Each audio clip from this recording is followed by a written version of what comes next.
Okay, then we are back, and we're now going to take a look at the Arkle, which is the second race on the Tuesday. Um, we'll move straight on with things. I'm joined again by Andrew and Mark, as I will be through all these videos.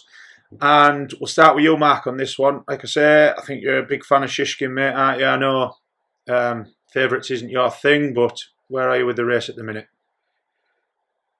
I can't get an into the race because Shishkin's beaten nothing, but he's so full of potential.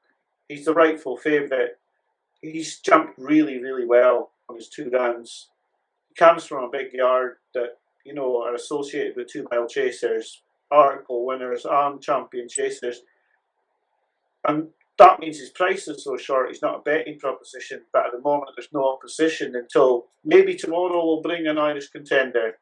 But at the moment, I can't see what's going to beat Shishkin in this race. But I wouldn't tell anybody to back him because his price is too poor. Yeah, I completely agree with you, yeah. Andrew, have you had a bet in this race yet, Andrew? No, not a race I've had a bet in. As Mark said, it's a hard race to have a bet because if you put something up at a price, like Shishkin's more than likely going to just beat it. So it does seem hard. I thought the race on Stephen's Day at Leopardstown, the 2 mile novice chase, is probably the weakest novice chase of the couple of days at Leopardstown. I thought Frank of the Port's not going to get within a furlong of Shishkin. The race tomorrow at Nace would probably tell us a lot about who might be, a live wire place-wise. Captain Guinness, who's running well in the Supreme last year. If he went and won impressively tomorrow, he might be a horse to chase him home. I'm sure Willie Mullins will throw a couple of darts at the race, but it looks like Shishkin's fairly untouchable. But it would be one to have a cup of coffee during rather than be getting stuck in on. Yeah.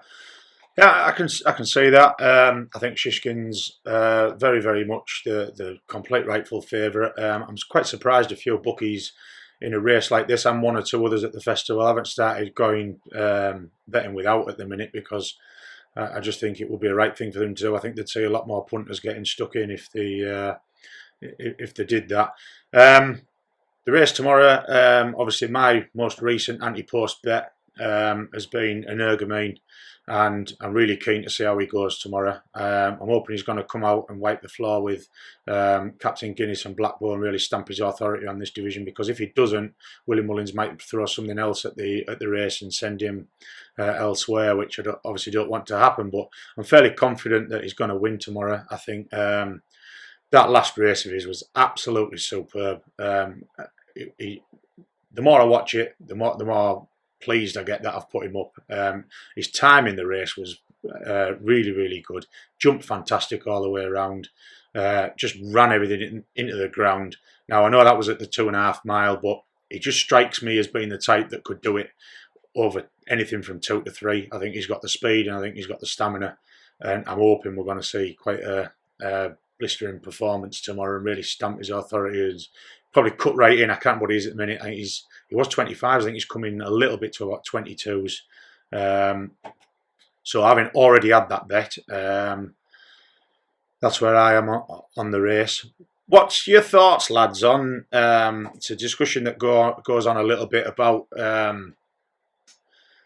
like having the novice seasons. Do you think, you look at the likes of the champion hurdle and whatever, and look at this division with, Shishkin would certainly be there and thereabouts in a champion chase this season, wouldn't he? You'd like to think. So I don't know how you could play it, but I'd like to maybe think that once a horse got to either ran a certain amount of times or got to a certain rating, that you would maybe like to think that there was a rule in there that would send them into the main championship races. It would certainly make those races more entertaining, wouldn't it?